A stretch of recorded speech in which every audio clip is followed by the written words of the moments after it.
como a gente vai mexer com muito detalhezinho, atributos das tabelas, relacionamento, é importante a gente ter sempre esses conceitos na mente.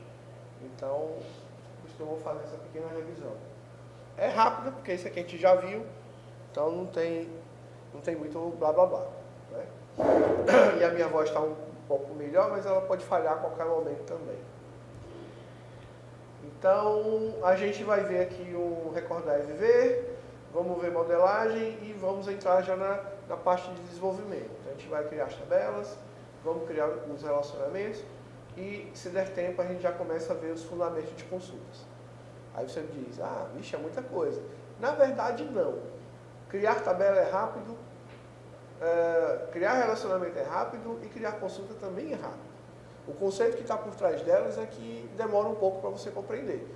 Mas como a gente já entende o que é um modelo relacional, então a gente não vai perder tanto tempo nisso. A gente já tem esse conceito na mente. Né? Alguém sabe o que é isso aqui? Claro. Quem bebe, grapete e repete, né? Ou seja, recordar é viver, né? Então, primeiro de tudo a gente tem que recordar o que é uma entidade. Então, a entidade é um objeto ou um evento no mundo real que desejamos guardar um registro. Um registro, na verdade, ele é uma foto do dia em que você armazena aquela informação. Né? Então, por exemplo, a gente tem aí o aluno, tem carro, tem produtos, tem projeto, tem casa, tem tudo. Tudo que você quiser a gente armazena, né? Peças, equipamentos, a gente guarda essas informações. Isso é uma entidade. Aí eu pergunto, isso é uma entidade no mundo conceitual. No mundo físico, como é que eu chamo essa entidade? Físico.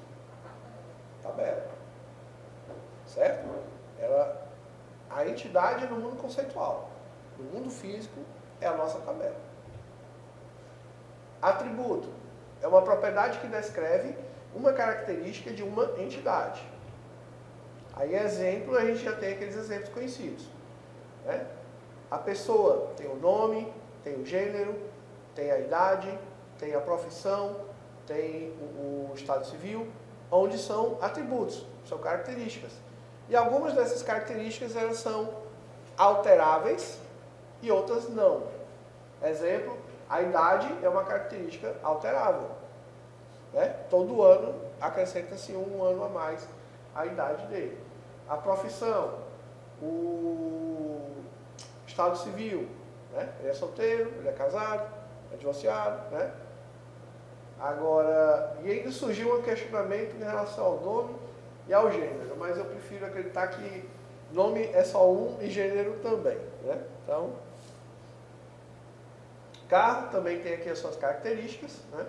Lembrando que isso aqui, que essas características são as propriedades, né? Onde a gente vai chamar esse cara, lá na tabela, de campo. São os campos. Né? Tipos de informação. Então, a gente já sabe que para poder armazenar uma informação em uma tabela, eu vou guardar isso dentro de um campo, dentro de um atributo. Mas eu não posso guardar de qualquer forma. Então, eu tenho que guardar as minhas informações de forma correta. Então, para isso, nós temos basicamente 3 tipos de dados, que são os numéricos, os caracteres e os lógicos. Lembrando que os numéricos, eu tenho 2 divisões. Eu tenho números inteiros e números reais. Né?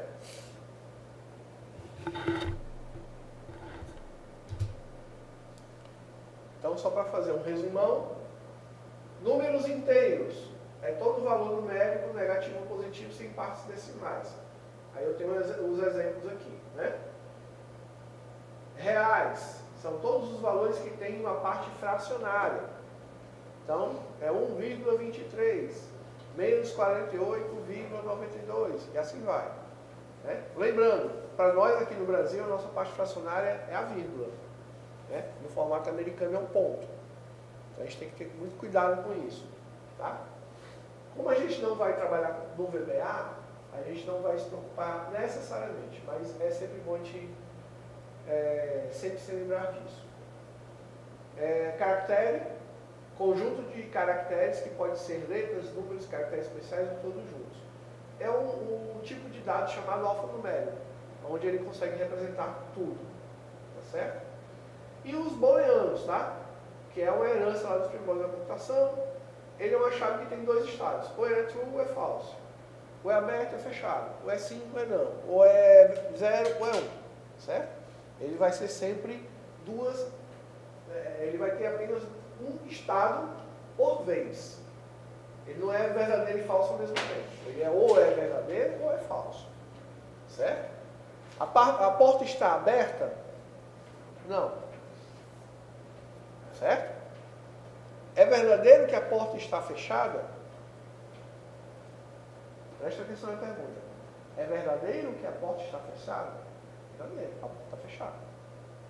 Tá certo? Ou seja, a pergunta também pode determinar que tipo de resposta eu vou ter. Tá? Um verdadeiro ou um falso. Então, isso aqui é o que a gente tem de tipos de dados. Só para lembrar. Então, nós temos os tipos de dados com os seus tamanhos respectivos. Lembra-se do que é o caching? Que é a conversão implícita, ou seja, ele já converte automaticamente. Então, o menor tamanho para armazenar qualquer coisa é um byte, onde ele ocupa um byte de memória. O byte é menor que um inteiro, que é o integer, onde ele ocupa 2 bytes. Menor do que ele, temos o long, que ocupa 4 bytes. Menor do que ele, aliás, menor não, maior, né? Maior do que ele é o single, 4 bytes. Apesar do long e do single ocuparem 4 bytes, as suas faixas são diferentes, tá certo?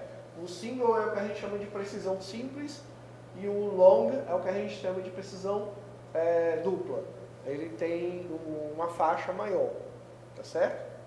O single, para ser bem sincero, dificilmente a gente usa. Ou a gente acaba utilizando o long ou o integer. Então o single eu praticamente uso muito raramente. Né? Maior do que ele eu tenho o currency, que é o formato de moeda, mas como eu disse, é um formato muito específico, então a gente usa às vezes muito pouco também. Tá? A gente acaba utilizando um formato de ponto flutuante, ou seja, um real, do mesmo tamanho dele, que é o double, né? Que também ocupa 8 bytes, mas a sua faixa de precisão também é diferente, tá certo? Na real, a gente vai trabalhar com double, long, integer e byte. O single e o current, uma vez ou outra perdido. Professor, quando é que vai ser esse dia? Não sei. Tá? Você que vai decidir quando você vê a necessidade. Tá? Mas você só vai saber disso quando você olhar aquela tabelinha que tem no manual de vocês e tem no slide anterior, né? A faixa, ou seja, vai de quanto até quanto, certo? Aí aquela faixa que determina o que é que você vai utilizar. E maior que todo mundo, nós temos aí o decimal, que é um tipo específico do variant, que também a gente utiliza muito pouco, tá? Então, lá no Access, como é que ele reconhece esses tipos de dados? Então, hoje em dia, a gente tem aí um nome diferente, por isso que eu coloquei aqui atual e anterior, né? Então, a versão atual chama o texto curto, que era o antigo texto, simplesmente texto, que é, na verdade, um string, ou seja, é o que armazena os caracteres alfanuméricos. E ele tem um limite, ele armazena de 0 a 255 caracteres, é o limite. Ele não ultrapassa desse valor. Mas se eu precisar armazenar mais do que isso, eu tenho um tipo de dado chamado memorando, que hoje é chamado de texto longo, tá? Que armazena até 65 mil caracteres. Que isso é interessante quando você quer escrever textos longos, tá certo? Quando é que você usa isso? Quando você vai gerar relatórios, e você tem que escrever lá toda a contextualização, o conceito, blá blá blá, e ter os dados. Então você vai escrever todo aquele blá blá blá dentro desse campo. Aí eu tenho um número, onde o número ele suporta até 12 bytes, mas internamente está dividido entre byte, integer, long, single, certo? Double, está dividido dentro dele. Aí eu tenho aqui data e hora, né? Formatos de data e hora. Lembrando que data e hora é número, tá? Data e hora é um tipo de decimal, tá certo? Eu tenho aqui moeda, que é aquele movies, né?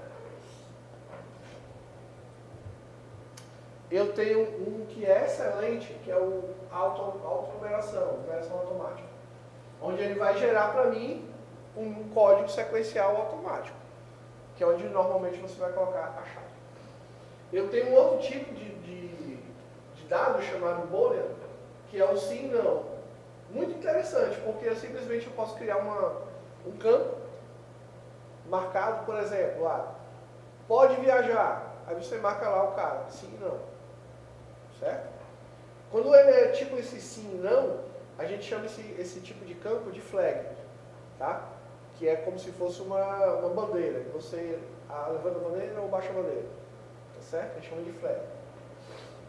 Aí eu tenho um objeto chamado LE, que pode fazer vínculo externo com objetos diferentes.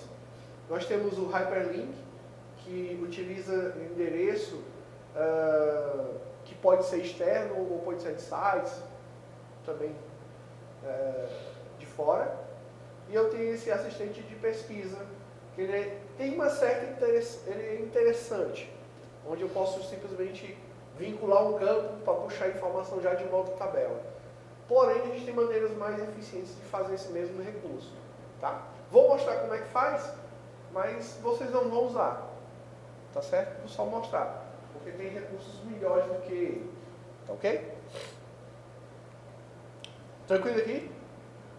Como aqui basicamente é só uma revisão, então não tem muita novidade, né?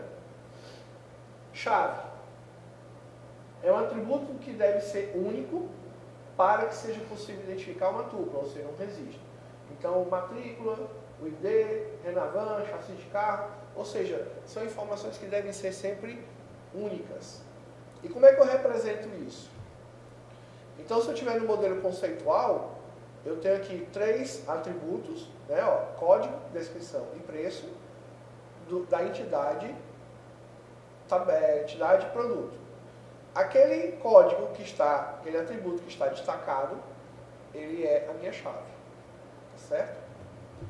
Aí eu tenho um outro formato que é muito utilizado na UML, que é uma outra forma de você desenhar esses diagramas, também está identificado por meio do asterisco e um sublinhado.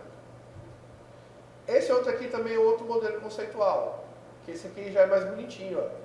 Aparece já a chavezinha ali, já aparece aqui o que é o tipo do campo, né? De qualquer forma, isso aqui são modelos conceituais, é onde você vai fazer o projeto, o que é que deve ser feito. E no mundo real, ele fica assim. No mundo real, a gente nunca sabe quando o código, ou a descrição, ou o preço, é a chave, porque ele não indica. Ou seja, é uma tabela. Você não sabe qual campo é a chave. Você sabe porque alguém lhe disse, olha, o campo código é a chave.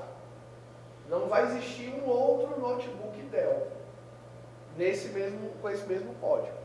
Pode existir um outro notebook Dell com a mesma especificação, mas com certeza ele vai ter alguma coisa diferente. Ah, ele é cor vermelho, pronto. Já é diferente. Tá certo?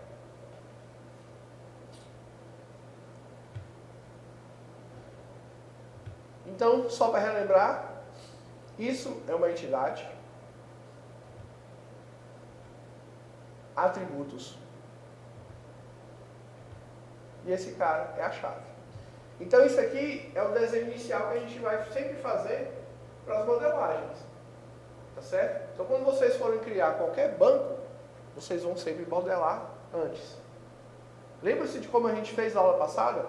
A gente pegou aqui e vamos lá, vamos modelar. Vamos ver o que a gente precisa, quais são os atributos que a gente precisa para essa tabela. A gente fez uma pet shop, não foi? Então, o que a gente precisa? Quais são os campos? É isso que você tem que fazer. Quando alguém te pedir para criar uma base, vai ter duas situações. Uma, quem está te pedindo sabe o que quer. Ou seja, sabe o que é que você precisa guardar lá dentro. Então ele vai te dar mais ou menos a ideia dos campos. Né? E tem a outra situação em que a pessoa está pedindo, mas ela não sabe o que é que precisa dentro, o que é que precisa guardar. Então você tem que investigar. Né? Aí você tem que perguntar para quem é o dono do negócio.